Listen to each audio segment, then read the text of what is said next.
Ooh, I like that. Daring. That was so good. Am I echoing to you guys or just me? Sorry.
Ostriches are 6 months strong without having any sickness, and then the agreement, which is this temporary, very temporary pause that could lift really at any moment should the CFIA decide to, is that it will allow them to work towards the stay motion, and then we'll take it from there. So you just never know. They had a scare just yesterday, I believe it was, where there was a whole bunch of big vehicles coming, and that really put them on alarm. And it's really sad to see like just how much adrenaline, how much fear, how much constant almost like trauma that they're going through there constantly. Like, is this the day? Because the CFIA won't even tell them when they are going to. Well, do keep an eye on it, and we appreciate you keeping us posted on the reg. I think we're all more invested in those ostriches than any other story in the country right now. Everybody, yeah. All the updates are at savetheostriches.com for anybody who didn't know that. Yeah, everybody head over there if you're invested in the ostriches the way we are. Again, welcome to the Rebel Roundup. We have an absolute swish bang show lined up for you guys today, including BC Premier David Eby continues to not support pipelines.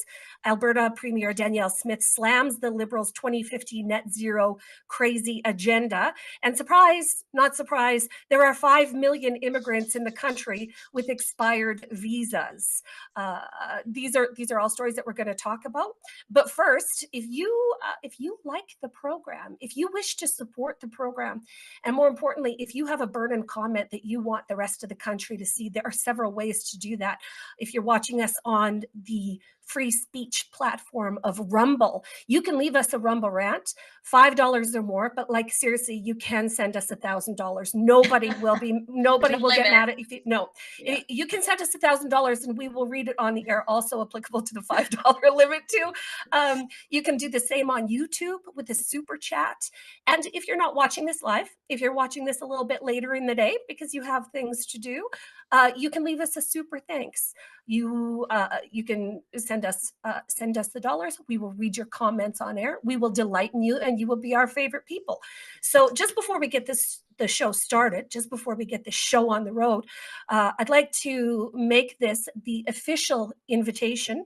If you are in the Alberta area, the Saskatchewan area, or the BC area, on June 14th, we are hosting another emergency town hall in the bustling metropolis of Red Deer, Alberta. It is going to be a fabulous event. We have a full day of programming getting lined up for you guys with panelists, with keynote speakers. We are all talking about the same thing. We're talking about Alberta and, to a lesser extent, but still as important, Saskatchewan independence and sovereignty. Yeah. There's a little bit of BC discussion. You even have one of our MLAs, I think, speaking at that event. Is that right? And Manitoba. We had people from Manitoba at the Regina event this week too, and they want in on whatever Alberta and Saskatchewan are doing. So yes, do join us June 14th in Red Deer, Alberta. Go to donegetingscrewed.com to secure your tickets, and it promises to be an absolutely incredible event. You'll leave being more hopeful and more inspired than any other time in the last 10 years of Liberal malfunction. Oh, man. Yeah, And I'll just counting. yeah, yeah. It's looking like we could be seeing an end to this liberal mismanagement. So yeah, June 14th, done getting screwed. Go there, get your tickets, and we'll see you there. So getting into our program, Drea Humphrey, Conservative MP Matt Strauss speaks on behalf of his family's escape from communism and the state of Canada after 10 years of Liberal rule, noting that the government went full communism during the pandemic. Let's watch Matt Strauss talk about that. My 28-year-old brother-in-law recently graduated from the University of Waterloo from mechatronics engineering. He has no hope of buying that house on his engineer salary. Where did that opportunity go? I do believe that my grandfather has the answer to that question. He always he had to do 3 years of mandatory military service in Yugoslavia, and he always told me that he loved the army life. It didn't strike me until a couple years ago to sit down and ask him, if he loved the army so much, why did he go back to farming in the village? Because, Matthew, you cannot get promoted unless you join the party, that is the Communist Party. Well, then you were an ambitious man, grandfather. Why didn't you join the party? Because, Matthew, if you are in the party and they say this is black, he was pointing at his white tablecloth, then you have to say it is black, even though it is white. English is my grandfather's fifth language. I promise he has never read George Orwell's 1984. But this is exactly the 2 + 2 = 5 scene. I think about this scene a lot when I am told that men can get pregnant. When the truth becomes illegal, everything breaks. If you can't say what's wrong with the tractor, or the levy, or the hospital, or the passport office, you can never fix it, and it will stay broken. So not willing to give up on speaking the truth, my grandfather went back to the village. After a few years, though, the farms were all socialized, and eventually the starvation got so bad they had to make a break for it. Now, I have stories of our healthcare system and universities going back 13 years ago and going up all the way to last fall, when my bleeding postpartum wife spent 6 hours cradling a 2-day-old baby in the emergency room while not being seen by a physician. Wow. When I told the triage nurse I was going to take my wife to another hospital in the next town over, he said, "That would be great, thank you. There is no place for her here." If you go to one of our ERs and get treated like cattle, like my wife was at that time, you have no recourse. They would be really delighted if you took your business elsewhere. When farming is socialized, you get bread lines, and people died of starvation while standing in Soviet bread lines. When healthcare is socialized, you get lines in the ER, and I promise you people have died and are dying in waiting rooms, in emergency rooms across this country right now. You might think that I'm being overwrought and seeing the ghost of communism where it does not exist. However, I would note that we just spent 10 years with a prime minister who, when asked which government in the world he most admired, stated the basic dictatorship of the Communist Chinese Party. A prime minister who released a statement lionizing brutal communist dictator Fidel Castro when he died. A prime minister whose answer to every social problem, dental care, child care, pharmacare, school lunch, climate change, what have you, was always more socialism, more central planning, more top-down pronouncements, less freedom to make choices for yourself and your family. The zenith of all this top-down control came during the pandemic.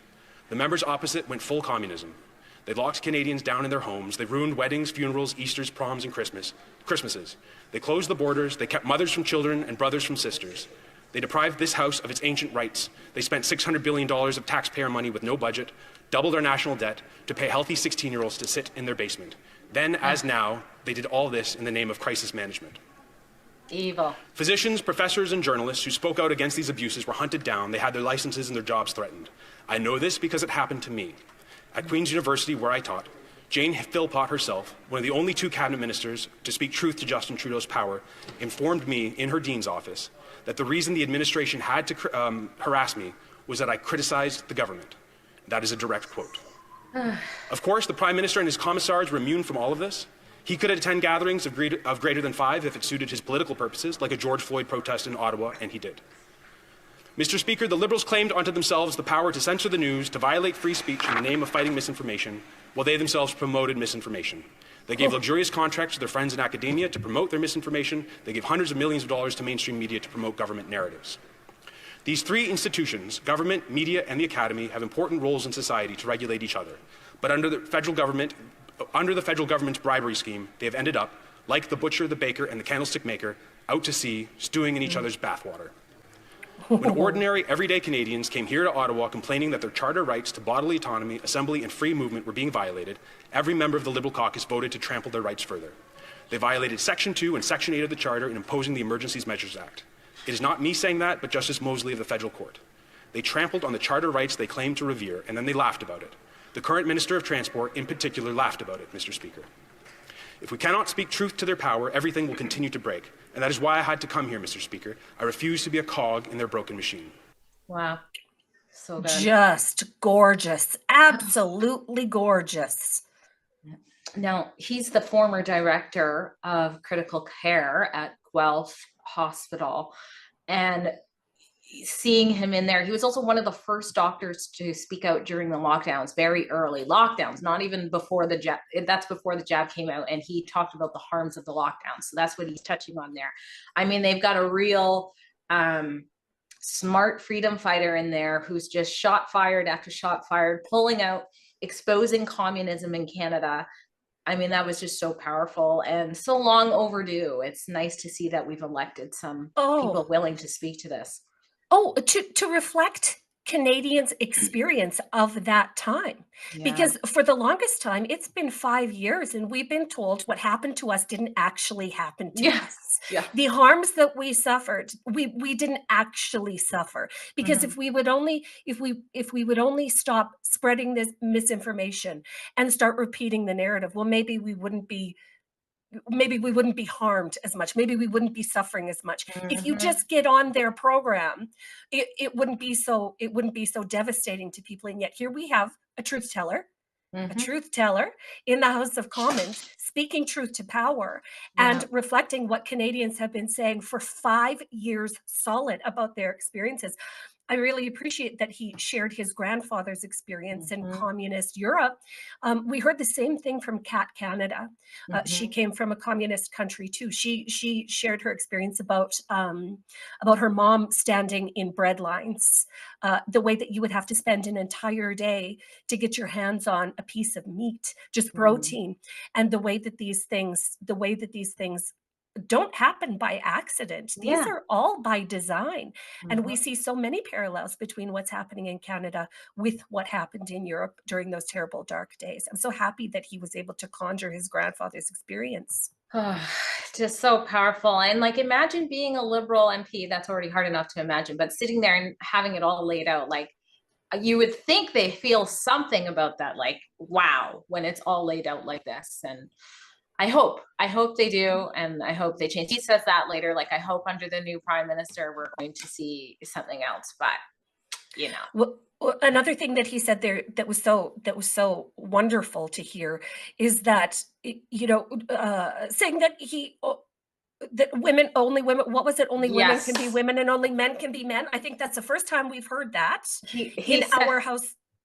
Yeah, sorry, go on. In our House of Commons, and this needs to be generally accepted and screamed about until we roll back the gender expression and identity laws in the Canadian Human Rights Code and in every provincial human rights code as well. That's the first time we heard that. Matt Strauss is my favorite person starting right now. I'm going to hype that guy and drag out my pom-poms for him, because that's what we need a lot more of, is truth telling exactly like that. Yeah, he slipped that reality, and he said that he thinks about the whole 2 + 2 = 5, I think it is, in 1984, every time he's told as a doctor that a man can be pregnant. And he just put that in so smooth, but it beautiful. Is, again, so beautiful and overdue.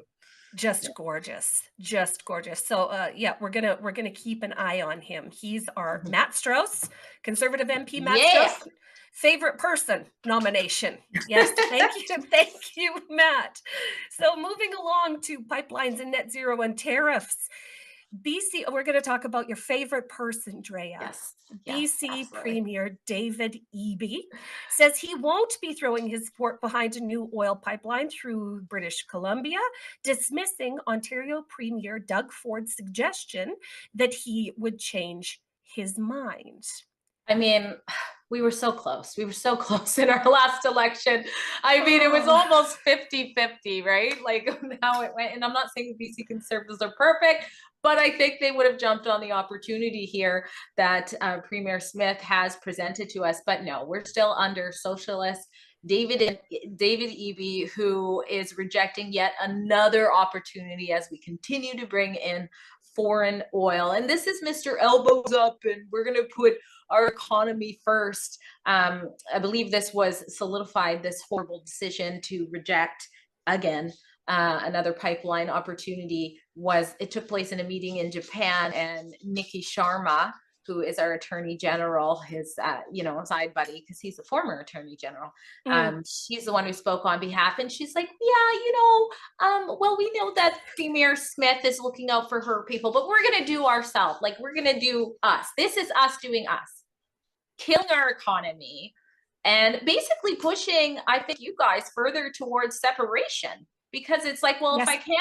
if we can't work in Canada, where are we going to start looking in the US? Yes. Obviously. Without question, without question. And David Eby, okay, under David Eby's leadership, BC has been suffering an affordability crisis unlike any other place in the nation. Maybe Toronto comes close, maybe Toronto, but in British Columbia, everything is so hideously expensive that even really well-established people, as people like our age, Drea, are having a terrible time affording just the bare necessities of life. And what will make that? What will make that a lot better? Easy and accessible and affordable oil and gas coming through the province from Alberta, because where energy costs are considered, that has a trickle down effect to everything else. If you have easy and affordable energy, everything else is impacted. So you make that cheaper and everything else becomes cheaper. And yet here we have David Eby telling the people of British Columbia, suffer harder. We don't want your quality of life to improve. We're just going to keep things super, super expensive for you guys. I mean, it's crazy. It's crazy. Hopefully British Columbians learned their lesson, know that they do not have a friend in David Eby, and next time elect a more conservative and economically sound government, because David Eby is not that. Well, we can hope. Like I said, it was so close that it seems like it would go that way as it continues to get unaffordable, as you say, but also as our drug crisis continues as well. And maybe that's part of it. Maybe if there was another, pipeline, that would mean more security, might make it harder for the fentanyl to come through. So I don't know. Right. Maybe. Yeah. We don't want to stop that. So we can't have that. We can't have healthy people that aren't addicted to crazy hard drugs, could we? I mean, BC has the potential to be, to just be an oasis of awesomeness. And yet you have this government that just seems dedicated to making it as difficult as possible. And it's really quite sad. It's really quite sad. Yeah. Okay, moving right along. Next on the Rebel Roundup. Oilco CEO Jim Keating calls the federal government's emissions cap an investment killer. Really recently at the Energy NL conference in St. John, he said that he was optimistic about the recent throne speech, but Canada is currently in a lull as federal regulations have killed some investment. He says the emissions cap is an investment killer. It really chilled out the investment that folks have to invest in our offshore, mainly because companies aren't sure that they're going to be able to be here through the end of their productive days if they've got to consider the regulations that are right now difficult to understand. We do a lot of talking on this show about the regulatory burden that the federal government puts on Canadian oil and gas to get it to market. And these are regulations that are near impossible for oil and gas exploration companies or oil and gas development companies or transport companies to understand, to be able to be profitable. And if they don't have a guarantee that they can be profitable, guess what? They don't invest in Canadian oil and gas. And so why would you really? Well, why would you? If you're promised to lose money, why not just go to another jurisdiction that doesn't have the regulatory burden that Canada has? And this all relates back to our net zero green energy and sustainability issues that have come out of the federal government for 10 years. We know that anytime an oil and gas company starts looking at doing work in Canada, in comes the federal government with multiple different layers and divisions and ministries and the multitudes of ways that they just put themselves in the way. And that's what the federal government is great at, is putting up roadblocks to stop this development. So you can say on one hand, we want Canada to be an energy superpower. We want to be a world leader in this, while at the same time emboldening all of your federal agencies to stop these projects in their tracks. So I mean, you hit it on the nail there, not to mention all of the roadblocks that they put in and the red tape. It's like, it's not even sustainable half the time, like they're talking about, especially when it comes to the net zero policies that they're saying. It's not even realistic. We don't have the technology for it.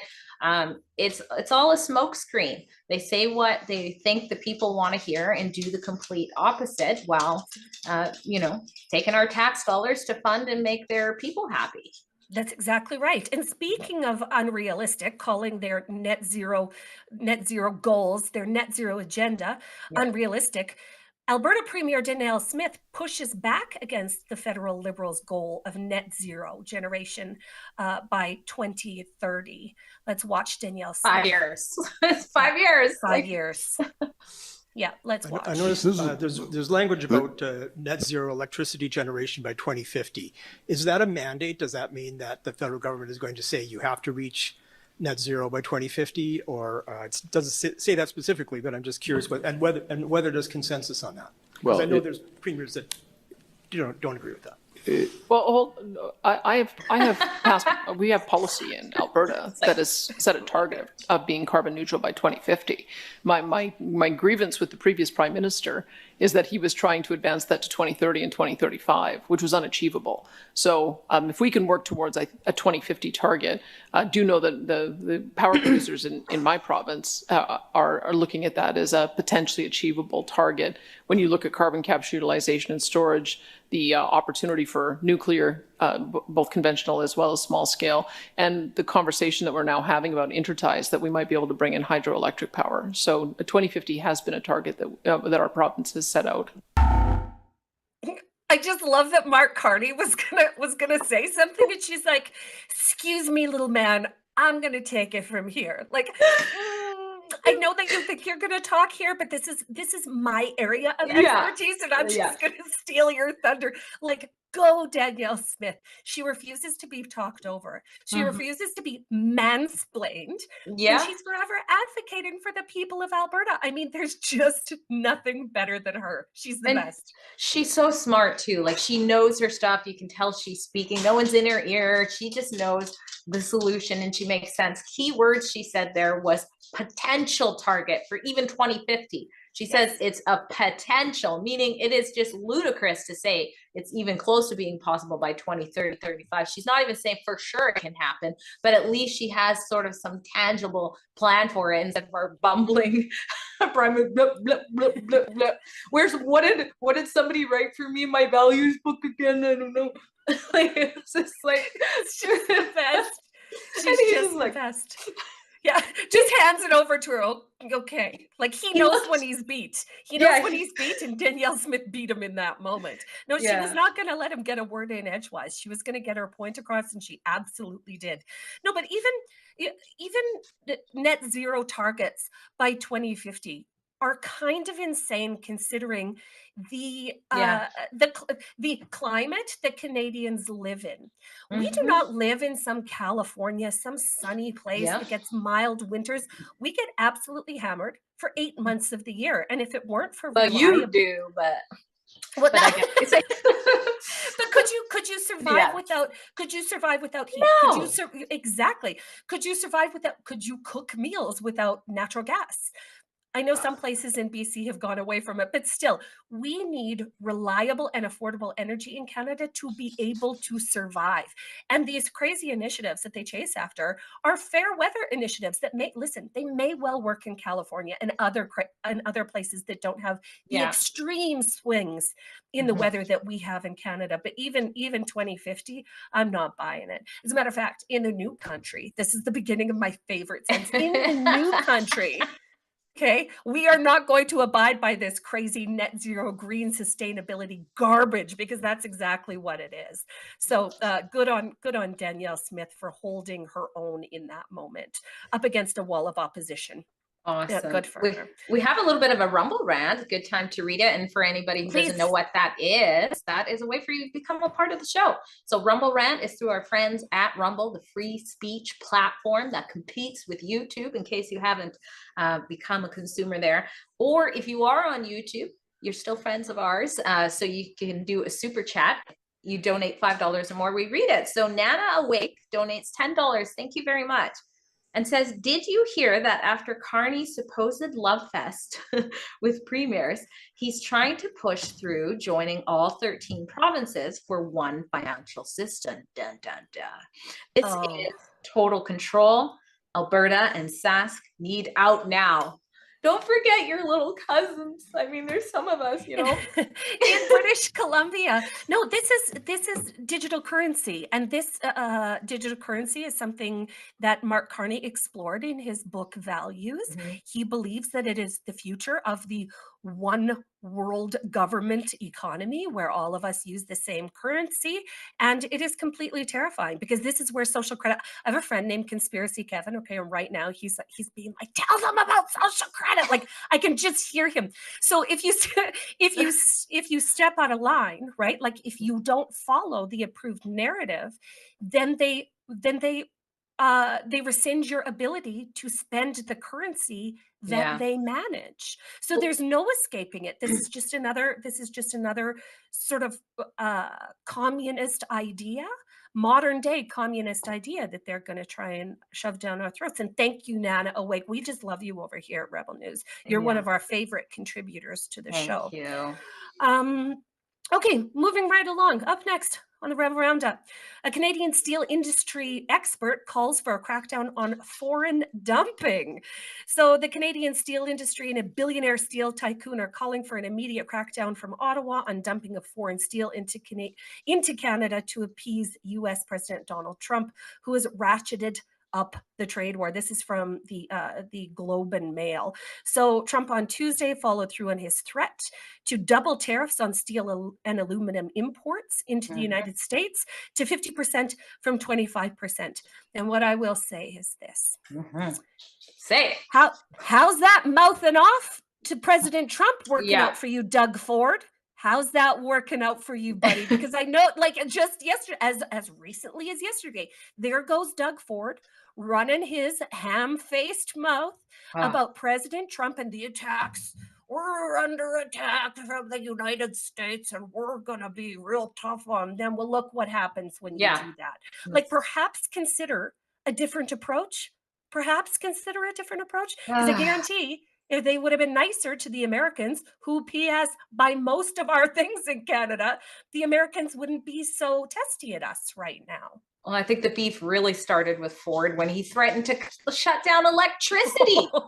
like even Trump was like, Trump was like, this is crazy. Like that could literally cause people to die. It was like winter months. And he's like, we're going to shut down electricity. So you're totally right. Like perhaps you should try to work with if you're putting your people first, of course. So now here we are dealing with that. And I'm not happy about Trump's tariffs or anything like this, but it's like, come on, get your act together. We've seen some other countries right away, say, okay, this is what we're going to do. We're going to work with you. And they're faring a lot better than before. Yeah, and I don't want to sound insensitive to the people that work in Canada's steel industry who are staring down the barrel of a gun going, oh my God, like our jobs are in jeopardy and the well-being of our families' financial ability to provide for ourselves are in jeopardy. That is a terrible situation. And it must be so terribly stressful for them to be hearing about this. It's got to be going on 3 months now to be just have this level of uncertainty in the air. But look no further than Premier Doug Ford. Like there is a great deal of blame to be shoveled onto that man for being as antagonistic and awful to the United States as he's been. So anyway, we're thinking of you steel workers. We love you guys. We want the absolute best for you, and we want an end to this too. But if we're going to see an end to it, somebody's got to put a gag on Doug Ford. Stop putting microphones on in his face because give him cherry cheesecake. Be like, somebody make it up. Send that man. Let's get him quiet for a bit. Just like, Doug, here's a corn dog. Hey, Doug, over here. Here's a corn dog. Watch Doug just tromping, chasing the corn dog. I could see it happening. But anyway, we're not huge fans of Doug Ford over here because we've seen how destructive he can be and the way that his public comments can be perceived by the United States. They're not good. Okay, next up, we have Pierre Poilievre. Pierre Poilievre says, President Trump's doubling of steel and aluminum tariffs is wrong and unjustified. We need to take a strong stance in response to these tariffs and get a deal as soon as possible that protects our sovereignty and jobs. Again, Yeah. if somebody could just pull Doug Ford into line, we would have that already. This wouldn't even be an issue if Doug Ford hadn't have ran his mouth. Maybe Pierre Poilievre's camp could reach out to Doug Ford's camp. You know, it would be a lot easier if Doug Ford wasn't a liberal. You know what I mean? Like, it would just be a heck of a lot easier to work with the guy if he wasn't a liberal. But Pierre Poilievre has a point. It is very, very harmful to Canadian industry when the Americans sort of unilaterally just decide to punish certain segments of our industry here in Canada. But there is a guy to blame. His name is Doug Ford, the end. That's what I have to say about that. Well, and also, I hate to say it, but it's also Canadians too. It's the voters. I mean, he's there because we vote for him. So That's right. We're partly to blame too. That's true. That's very, very true. You know, but Doug is cozied up to the public sector unions. He does a really good job of glad handing all of those precious, you know, union members. But what it does is harm everybody that doesn't work in the public sector, and that's the majority of people in Ontario. So, and when you distract with Trump, I mean, there's so many people as soon as they hear Trump. I saw a meme, and it was like, it was a guy with his head literally in a plastic bag, and it said liberals after Trump endorses oxygen. It's like, so, you know, obviously some people, liberals in particular, got blindsided or distracted when it was a war against Trump kind of thing. Yes. But that's why when you look at the wording that Poilievre uses, he says we need to take a strong stance in response that gets us a better deal. So it's, yeah, that's the way you lead. Yeah. And it's so sad that we got within spitting distance of conservative government and just couldn't pull it across the line. Maybe if we had people like Matt Strauss, MP Matt Strauss, speaking the truth ahead of that election, we would have been able to win it. And I do believe that played a big role, is not the conservatives not being brave and not telling the truth. So yeah, they kind of had it a lot easier when Trudeau was still in power. It was kind of like Biden when the media was finally letting people know what we all knew for years before, and they're kind of like finally like, okay, yeah, Trudeau is a buffoon. So yeah, it was working fine up until that point. They needed to really, really separate themselves and be strong and show that they can lead the country in a different way. So hopefully lesson learned, hopefully. Cross your fingers, everyone. Cross your fingers. Oh, I'm so looking forward to this. Brand new Conservative MP Andrew Lawton is on a tap dance. Yeah, isn't he just the best? Like, I just love his performances in the House of Commons. He called on Liberal MP Ryan Turnbull on his carbon tax flip-flop, and Andrew Lawton says this. Thank you, Mr. Speaker. On December 12th, that member tweeted that the carbon tax had a minimal effect on the cost of living and inflation. But on April 1st, when he got his fresh talking points from the Prime Minister, he said axing the carbon tax made life less affordable. The Prime Minister's not here to tell him what to say. What does he really think about the carbon tax, Mr. Speaker?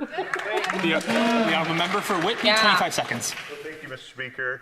I think that our government did a poor job of selling Canadians on the truth, which was that the carbon tax was an effective measure for reducing emissions, the most cost-effective measure for reducing emissions. And of course, the member opposite is heckling me, which is fine, but I understand that, you know, our government acknowledged that that this had become a divisive issue for Canadians. We eliminated the consumer carbon tax because we really think that we can find a way to reduce our emissions that will put less burden on the average consumer. Thank you, Mr. Speaker.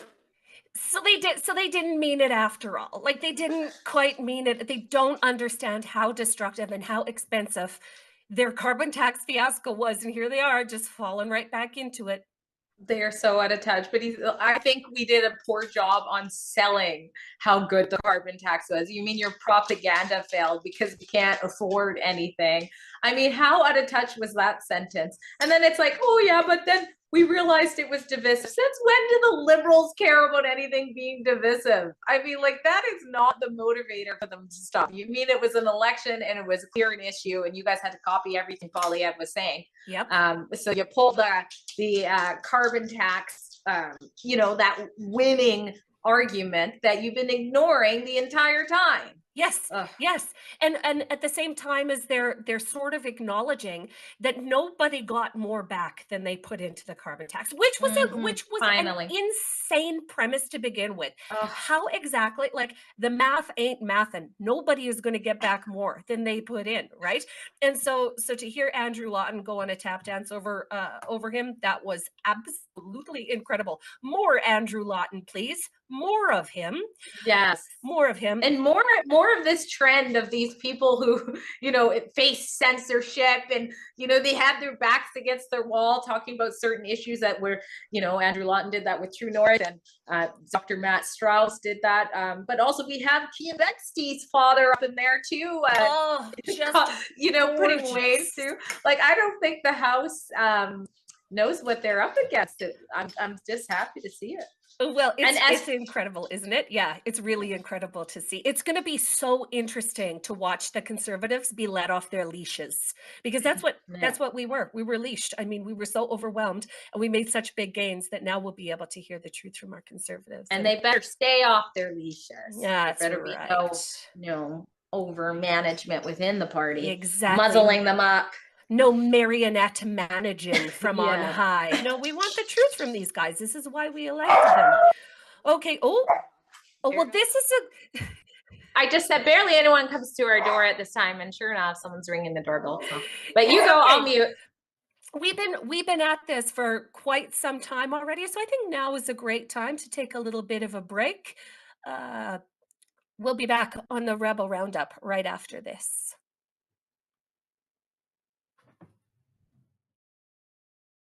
Do you agree with me? It is time to make Canada great again.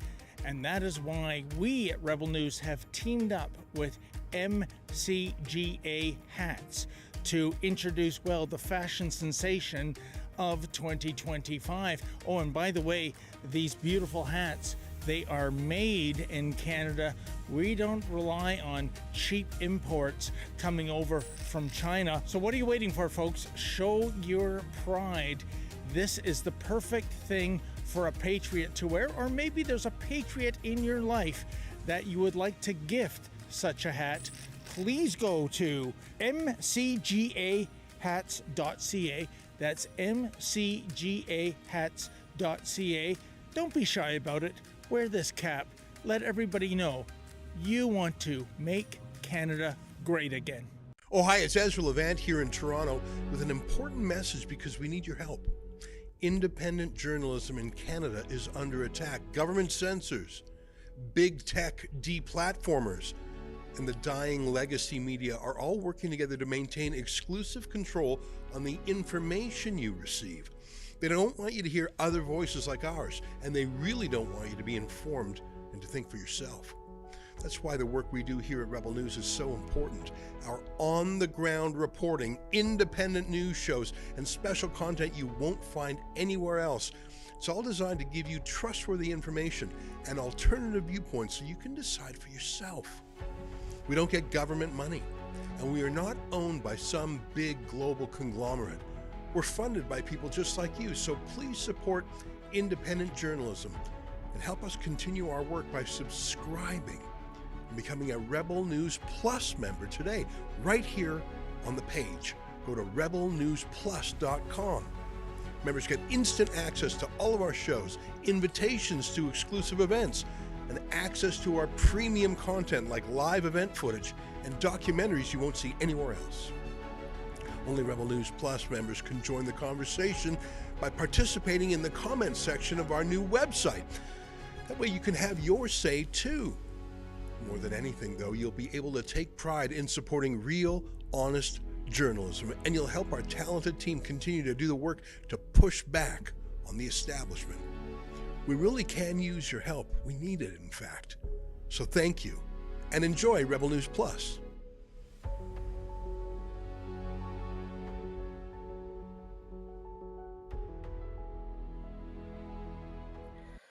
Welcome back, everybody. You're watching the Rebel Roundup, and next up, we have Alberta Spitfire, Michelle Rempel Gardner, talking about an issue that impacts us all. This, of course, is immigration.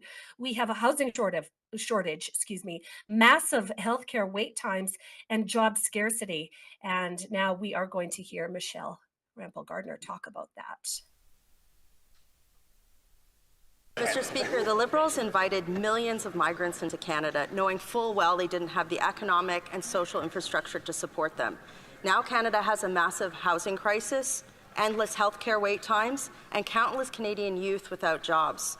Newcomers themselves aren't to blame. It's the Liberals who misled everybody about Canada's capacity to absorb millions, especially under their government's economy-killing policies. Millions of people are now in Canada with expired or imminently expiring visas. How is the government going to ensure that they will leave? The Honourable Minister of Immigration, Refugees and Citizenship. Thank you very much, Mr. Speaker. Thank you to my colleague for that great question. Today is a great day in the country. We introduced a very important bill that getting us to take steps to strengthen our immigration system and our integrity in the system while also upholding our humanitarian commitments. So as global migration patterns evolve due to conflicts and crisis, Canadians expect a resilient and responsive immigration system, and that is exactly what we are doing. Honourable Member for Calgary-Knowles Hill. So just to reiterate, by the end of this year, nearly 5 million people will be in Canada with expired or expiring visas, and the government has no plan on how they're going to get them to leave. We have a housing crisis, a youth jobs crisis, healthcare wait time crisis. And knowing this, the Liberals have already issued nearly 177,000 new temporary foreign work permits this year, a 10% increase from the last quarter. That's the same amount of people as Kelowna. Well, with a youth unemployment crisis, why did the government increase the number of temporary work permits this year? The Honourable Minister of Immigration, Refugees and Citizenship. Mr. Speaker, we take our immigration system very seriously on this side of the aisle, as I know all Canadians do. And for that reason, we are strengthening the integrity of our system while maintaining the humanitarian ability that we have in this country. Make no mistake, Canada takes its obligations seriously, and we are strengthening our asylum system to make it more efficient and more efficient and flexible. And we will be doing exactly that. Listen, Lena. Listen to me, Lena. Canada does not need to be responsive to global migration patterns. No. Canada needs to be responsive to Canadians. And what we are saying to you loud and clear, without any sugarcoating it, is there are too many immigrants in the country. Okay, they have had this many immigrants in this short of time has had such a negative consequence on Canadian standard of living. It is crazy. And here she is. Oh, we will uphold our commitments to humanitarian crises. Well, if you keep creating the humanitarian crises, then maybe you wouldn't have to try and clean up your mess this way, would you? Maybe, Lena? Maybe creating it is the whole point. That's what it would seem, because MP Rempel is asking very common sense questions. If you're trying to get this out of control, why are you bringing in more when it's so clear that this isn't what Canada wants or what we can afford? What is it? 817,000 just came in the first 4 months, I heard. Insane. Insane. This year. Insanity. Yeah, and we got to remember, what does that look like? What does that mean? Okay, so that means if they have kids, the kids are getting the child tax benefit. They get sort of like a it's time to get situated thing where they first come, and they get individual money. Like, this is so unaffordable, and they know that. Yep. So what is the actual plan? Is the plan to actually replace Canadians? I think that's fair to ask. I think that that's a fair assumption at this point, Drea. And just to back up this entire story, Blacklock's reporter had a great report that sort of dovetails with this, saying the federal government won't count deportees. So not only are we bringing unprecedented amounts of immigrants or temporary foreign workers into the country, they're not counting or keeping track of who's leaving. It is insane. It is insane. Yeah. Insane. And how do you get them out of the country? I mean, I think, didn't Trump do something like offer $1,000 in a flight back or something like that? I don't know. How do you get them out? It should be that simple. Here's your one-way ticket back. Yeah. Thanks so much for coming on an extended tour of Canada, but things are going well here for actual Canadians. So we're going to say we're going to part ways. We're going to part ways in a really friendly, fast way. We could use some of that Trump energy in Canada. But if we're not keeping track of them, we can't even do that. We can't even say, here's $500 in a flight. Thank you very much. Nice knowing you. But there's no check-ins. There's no accountability at all by the federal government. And again, this is probably by design. So bouncing off of more Trump energy that we need in Canada, I wanted to cover these stories. These are stories out of BC. 2 males, and this goes with your T-shirt, Drea. Okay, 2 males who identify as transgender, so trans-identified males, crush female athletes in BC in a powerlifting event. Again is the key word. So you're seeing there on the screen on the left is Audrey Young, and on the right is Stacey Bating. As you said, these are biological males who just destroyed women in the women's category of powerlifting, of all sports. Powerlifting. Go figure. Who would have thought that they would come first? So Stacey Bating got first in the weight category for squats. Yun, who is quite large, I think if you scroll down, there's a little video we can click, and it's super quick while I'm even talking. I want to see it. See it. Yeah, but you can just see the size of Yun. And but ranked first in all 3 sports. So squat, bench press, and deadlift. Go figure. But yet the BC Power Lifting Association is the ones continuing to allow this to happen. And by the way, Yun was suspended from Strong Woman for allegedly harassing the female. They are saying online things like, well, what would they think if I pee beside them? Just really creepy stuff like this. And then you have this association allowing Yun to come and just dominate over the women. But if you look there, Yun does this sort of I am Sparta movement, like just massive. And of course, it should be no surprise. I mean, this just makes me sick. Nothing makes me more irate than to see abusive men abusing women in this way. Because like our friend Dr. Linda Blade says, we have over 100 years of sports statistics that show us unequivocally and without dispute that men have an advantage, because of course they do. They are faster. They have more muscle mass. They have increased lung capacity. Of course, we know men have the physical advantage. And yet we let the women of BC, the women powerlifters of BC, watch these dudes walk up to a competition, just declare, hey, I'm a girl just like you. Okay, nothing to see here. Don't look at my balls. Don't look at my balls. I'm a lady. And take their medals and trophies and scholarships and opportunity and experience. And this is still happening in Canada, guys. So trust us here at Rebel News to stay on it, to walk this craziness back. Speaking of craziness, more craziness out of BC, because it seems to be the hometown of crazy. Our friend Amy Eileen Ham announced this week. Amy Eileen Ham is a nurse midwife that has spent 4 years being persecuted by BC nurses and midwives. This is the union representing BC nurses and midwives. And their latest move was to ask her to pay them $163,053 for her own persecution.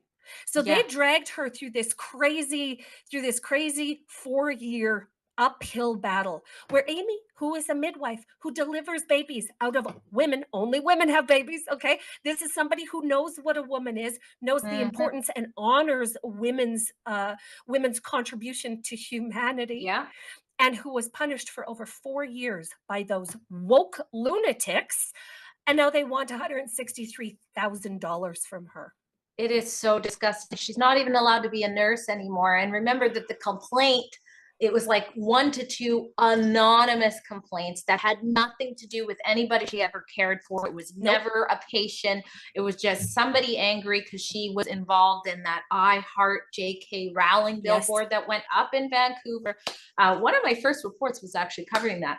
And it was up there for like, I don't know, like 3 hours or something. It was taken down very quick. But just to stand up for sex-based spaces, safe spaces for kids and for women. And this is how the regime comes after you. Anonymous, they don't even have to prove who they are. She gets persecuted for years. She's a single mother with 2 boys. Yeah. They strip her of her pride as a nurse. They strip her of her ability to care for people. She did a good job in that field. And now they're trying to bankrupt her. They're saying, you know what, we should pay for all this. You should pay for all the torture that we went through. It is sick. She's disgusted. She said something along the lines of, what else do I have that they could take from me? Is it my life? Like, you know, what else can they take from me? No, seriously. Other lesser women, okay, not lesser women, okay, but women without such strong resolve, this would have ended them. And this is what is what is so terrifying, is they're making an example out of her. If you don't repeat the narrative, if you don't say, well, trans women are women. Like, of course, trans women need midwives. And of course, they need aftercare for the imaginary miscarriages that they have. And of course, they're exactly the same as you. Well, then this is what's going to happen to you. And all I will say is that in 100 years from now, Amy Eileen Ham is going to be a Canadian heroine. She is going to be looked at as a freedom advocate and a freedom fighter, the likes of which Canadian women really haven't seen before her. And we just encourage her to stay steady, no matter what they try and throw at her. No matter, they couldn't. Why wait 100 years? We already got homeschool. We can already teach about the heroes now. That's true. You know what? Amy Eileen Ham is a modern day hero. Yeah. But our great granddaughters will know her name. We will make sure of that. We will make sure of that. So anyway, next on the Rebel Roundup is our favorite segment of the entire day. We know that you look forward to it. We look forward to it. It's the Daily Cringe, where we can all get together, watch the same lunacy, and just die of cringe together. So today's Daily Cringe comes to us from the York Region Police Force, okay, the York Region Police Force, who's seen a 92% rise in shootings and 106% increase in carjackings. But this is what they think is important to the York Region Police.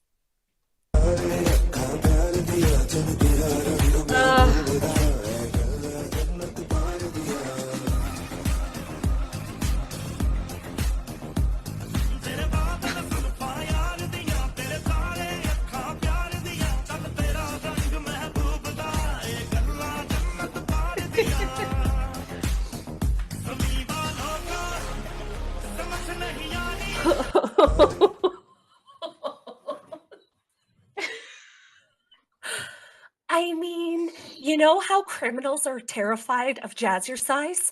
They're like, how are we going to convince the criminals to not be criminals? Show them that we can Zumba, is what the York Regional Police think to themselves. Except not very good. Not very good, of course. Make this make sense. Oh my gosh. Is this the same area where they said just leave your keys towards the front entrance and people break in or whatever? Like very, very close. Like very close. Like cousin relationship to that police force. But is it like, I thought that people in positions of authority in their uniforms doing dumb dances in public and on social media ended in COVID, but yet here we are. This is another example of COVID lunacy. Just and I don't even know what this event is for. And you know what? I don't even care. We don't care. We don't care. What we care about are the people of the York region who have seen 106% increase in carjackings and 92% rise in shootings. That's who we so care crazy. Yeah. How many People- took place during that dance? Like how many, what's happening outside? It's just Yep. so fun. Oh, it's crazy. Like the way that they will waste police resources to try and look like they're doing something. I got another example of this yesterday. They repainted the Pride crosswalk in front of our Oh, elementary school. repainted. Yes, and they had a police. They had the police there to make sure that no parent came. You know what I mean? No parent came. But I thought to myself, Regina, Saskatchewan, with one of the worst per capita crime rates in the country. And this is what we're allocating our police to? Well, my goodness. And they wonder why trust in police is plummeting. They wonder why trust in our public institution has gone through or flushed down the toilet. This is why, guys. This is why. Anyhow, all of those medals, all of those uniforms. Just one quick note on that kind of relates to yours. There's this horrible story of this last week, a 14-year-old girl who was raped by a man, or I should say sexually assaulted. I don't know exactly, but sexually assaulted in a public bathroom in a Vancouver office by a man. And so I saw that there was a video statement. So I go to the Vancouver Police's YouTube channel in hopes of finding a video statement to embed in my article about that horrible, very important story, because of course he, he's familiar to police, this man, like he should have already been locked up. But I go there. In the last year, the VPD has 12 videos, and 2 of those 12 videos are about their own sex activism, and it's pride videos. 2 out of the 12, and of course I couldn't find the statement of something actually important. Speaking of it's cringe. Speaking of police forces that like to post videos about their support of crazy pride initiatives, we have one more daily cringe for you. Okay, this is a daily cringe double header, which I love. Let us watch what the Toronto police did the other day. Let us all watch together. Oh gosh, yes. It's the home of Olivia Chow. Oh gosh.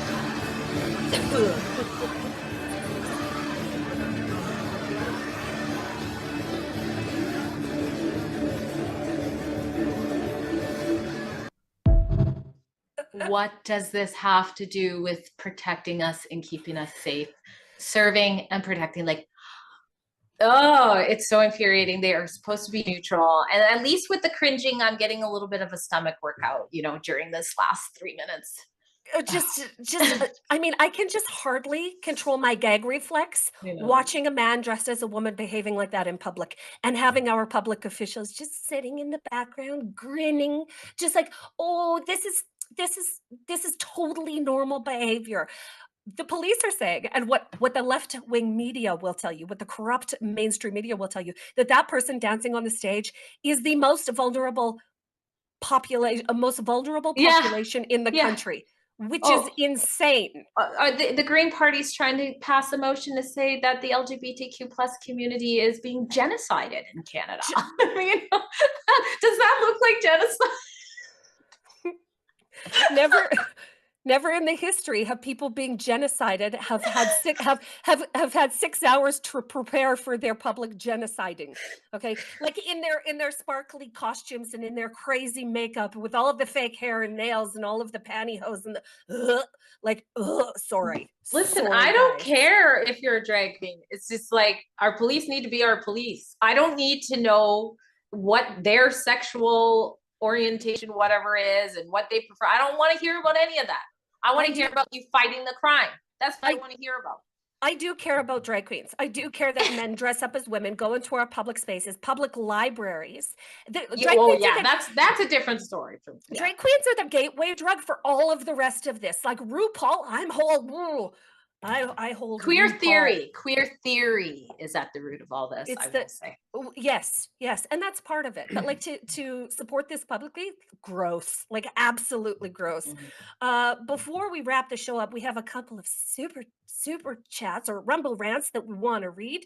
One is by Wrong Way 54. Is it true that Carney is related to the king, or is that disinformation? I don't believe that he's related to the king directly, but he is related to the aristocracy through his wife's sister. So his wife's sister is one of those, I don't know, baronesses or one of the, you know, part of the official aristocracy in Britain, which gives them very, very close access to the king. So he may as well be. Listen, there's relationships there. Yeah. Another one is politicians never lie, and spirit driving trans equals evil. Amen. Amen to that. You're right. You're right. Oh, one more, I think, from Cascade. Alberta to bring in new legislation to ensure what happened to Amy can't happen again. The Peterson law. Amen to Alberta. The Premier Danielle Smith has done more to protect women and girls in Alberta than any other premier in the nation. But does that surprise us, Canada? Does that surprise us that Danielle Smith is doing the heavy lifting on this? And let's not forget Amy Ham's stuck out here in British Columbia with me under David Hebe. So, well, I mean, we can come over. Amy Ham has an open invitation to join the common sense people of Alberta. And you know what? I think that she would find a warm welcome there. Yeah. So, hey guys, we just want to thank our viewers really quick for sticking with us through our multitudinous technical issues that we've been suffering both today and yesterday a little bit, and we just want to thank Drea, and I just thank our team in the background that works so hard. Yes, thank you guys. To lick those issues and to keep us on air, to bring us to you guys in the rest of the country. And I want to thank you so much for joining us today, Drea. This brings an end to our little kiki that we've had, and I've just loved today. Like, I love, you want to do this, just like anytime, call me. I'm game. Okay, we're just gonna video each other and have we have one more. This is from we have one more rumble rant. It's from thank you, Cecily Bardowell. Gives us $10 and says this whole podcast has been attacked, but we must persist. Thank you. Maybe there's some trolls in the comments or something. I don't know. But thank well, you very much for the support and love. Yeah. We're okay. We're good fighters. We're used to being attacked. We're going to blame our technical issues on evildoers. That attack. Yeah. That are trying to keep us, trying to silence the dissent, but we won't have it. Okay, we won't have it. We're rebellious people who are committed to bringing you the truth. So, guys, thanks so much for joining us, Drea. You are just such a delight. I just adore you. Thank you. We will see you guys, same place, same time tomorrow. Thanks so much for joining us.